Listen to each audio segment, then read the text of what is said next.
अस्सलाम वालेकुम। मेरा नाम हफीज़ हैदर है और मैं क्लिनिकल साइकोलॉजिस्ट हूँ। आज मैं आप लोगों के साथ एक्यूट स्ट्रेस डिसऑर्डर के मतलब कुछ इन्फॉर्मेशन शेयर करना चाह रहा हूँ।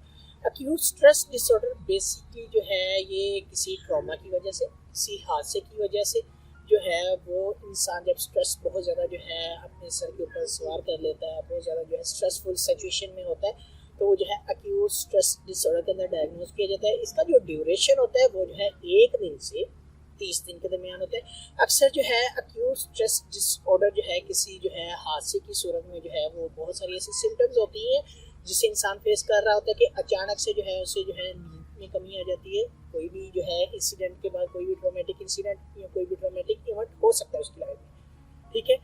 और उसके बाद जो है उसकी नींद में कमी आ सकती है, बुरे बुरे और गंदे ख्यालात आ सकते हैं, डरावने ख्यालात आ सकते हैं, भूख नहीं लगती, अपने आप को सही तरह इन्वायरमेंट में एडजस्ट नहीं कर पाता, डेली रूटीन बहुत ज़्यादा डिस्टर्ब हो जाती है, अकेला रहना शुरू कर देता है या फिर जो है गुस्सा करना शुरू कर देता है, सही तरह किसी के साथ कम्युनिकेट नहीं कर पाता, ठीक है। तो ये जो सिम्टम्स हैं ये किसी भी ट्रॉमेटिक इवेंट्स की वजह से होने के जो है चांसेस होते हैं। मोस्टली जो है केसेस ऐसे देखेंगे कि बहुत सारे ऐसे जो है पेशेंट होते हैं जो एक्यूट स्ट्रेस डिसऑर्डर के अंदर जो है बहुत ज़्यादा खामोशी तारी कर देते हैं कि कोई भी ऐसा उनके साथ इवेंट हो जाता है कि वो जो है खामोश हो जाते हैं, किसी से बात नहीं करते, डरना शुरू कर देते हैं, रोना, चीखना, चिल्लाना और अपने इमोशंस को सही तरह एक्सप्रेस नहीं कर पाते।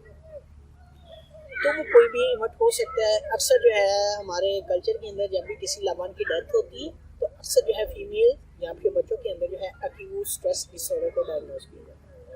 किसी फैमिली में जो है किसी लाभान का एक्सीडेंट हो गया या उस इंसान का खुद एक्सीडेंट हो गया तो उसके अंदर जो है डायग्नोज किया जाता है। या जो है कोई हमारी आर्मी फोर्सेज या यूनिफॉर्म फोर्सेज के अंदर जो है बहुत सारे ऐसे केसेस हैं जो डायग्नोज किए जाते हैं इस डिसऑर्डर के साथ, उनको काउंसलिंग सर्विसेज प्रोवाइड की जाती हैं।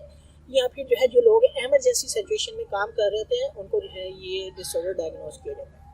अब इसका जो है डायग्नोज का ड्यूरेशन जो है वो 30 दिन तक होता है। अगर तो वो इंसान जो 30 दिन तक जो है मुसलसल जो है इन सिम्टम्स के साथ रहे और उसका ड्यूरेशन जो है 30 दिन से 31 दिन यानी कि 1 माह 1 दिन के ऊपर चला जाए तो वो जो है इस डिसऑर्डर का जो टैग है, जो लेबल है, वो चेंज हो जाएगा। वो जो है पोस्ट ट्रॉमेटिक स्ट्रेस डिसऑर्डर के अंदर डायग्नोज किया जाएगा। सिम्टम्स यही होंगी लेकिन इसकी सिवियरिटी थोड़ी सी बढ़ जाएगी, ठीक है।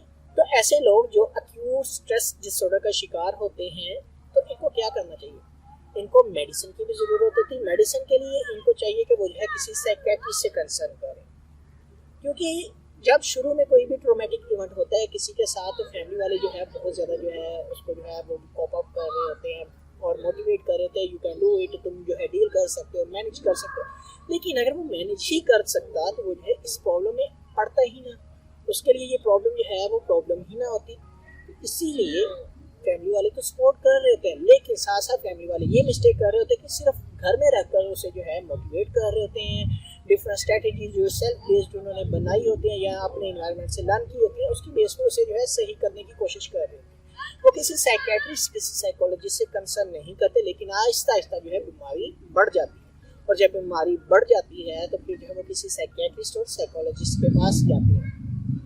अक्सर केसेस जो है एक्यूट स्ट्रेस डिसऑर्डर के साथ जो है वो जब हॉस्पिटल सेटिंग में आ रहे होते हैं तो उनका जब डायग्नोज किया जाता है तो वो जो है अक्सर जो है पोस्ट ट्रॉमेटिक स्ट्रेस डिसऑर्डर के अंदर डायग्नोज किया जाता है, क्योंकि उनकी सिवियरिटी चेंज हो जाती है, सिम्टम्स की ड्यूरेशन जो है वो चेंज हो जाता है। इस वजह से साइकोलॉजिस्ट जो है PTSD में जो है डायग्नोज करता है।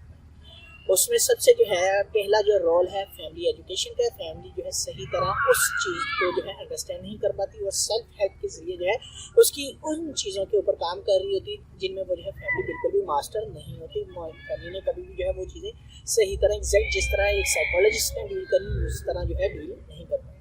तो इसी चीज़ के लिए जो है फैमिली को एजुकेट करना बहुत ज़रूरी होता है। पहले नंबर पर फैमिली एजुकेशन होती है। जब भी साइकोलॉजिस्ट के बाद जो है पेशेंट आता है तो उसे फैमिली जो है फैमिली को एजुकेट किया जाता है।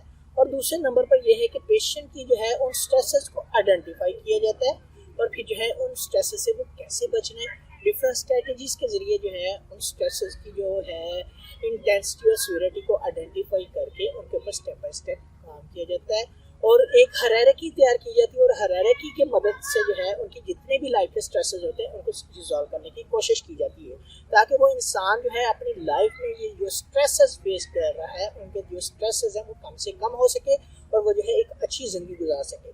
याद रखें, बहुत सारे ऐसे जो केसेस हैं जो एक्यूट स्ट्रेस डिसऑर्डर के साथ शिकार होते हैं, इनमें बहुत सारी जो है एक टाइम गुजरने के बाद जो है साइकोटिक फीचर्स भी आना शुरू हो जाते हैं। इसीलिए आप जो है जो लोग जिनकी फैमिलीज के अंदर जो है पेशेंट जो है एक्यूट स्ट्रेस डिसऑर्डर का शिकार हैं या उन्होंने अपनी लाइफ में जो है एक्सपीरियंस किया हुआ है, उन्हें चाहिए कि वो जो है किसी साइकियाट्रिस्ट और साथ में साइकोलॉजिस्ट की मदद ज़रूर लें, ताकि उनकी सिम्टम्स और एक्चुअल काजेज़ को आइडेंटिफाई करके उनकी सिम्टम्स और काजेज़ को जो है उनकी लाइफ से दूर किया जाए, ताकि वो जो है अच्छी ज़िंदगी गुजार सकें, बजाय इसके कि वो वक्त ज़ाया करें, पैसा ज़ाया करें और इसके साथ साथ वो बीमारी भी जो है अपने ऊपर तारी करते रहे और उनकी सारी ज़िंदगी का वो सवाल बन जाएगा और वो जो है उनकी बीमारी जो है बढ़ती जाएगी। तो बीमारी को बढ़ने की बजाय रोकने की कोशिश करें और किसी साइकोलॉजिस्ट और साइकेट्री से कंसल्ट करें। तो आई होप सो कि एक्यूट स्ट्रेस डिसऑर्डर के बारे में आप लोगों को जो है समझ आ गई होगी कि ये क्या होता है, इसका ड्यूरेशन क्या है और इसका तरीका इलाज क्या है। तरीका इलाज यही है कि साइकोलॉजिस्ट के साथ कंसल्ट किया जाए और अपनी ज़िंदगी को इम्प्रूव किया जाए और स्ट्रेसेस को आइडेंटिफाई किया जाए, ताकि आपकी ज़िंदगी जो है और बेहतर हो सके। तो अगर आप लोगों को कोई भी किसी भी किस्म का क्वेश्चन है, मुझे डायरेक्टली कमेंट बॉक्स में कमेंट कर सकते हैं या मुझे व्हाट्सएप के ऊपर व्हाट्सएप कर सकते हैं। तो इंशाल्लाह मिलते हैं एक नई वीडियो के साथ। अपना बहुत सारा ख्याल रखिएगा। ओके, अल्लाह हाफिज़, अल्लाह निगहबान।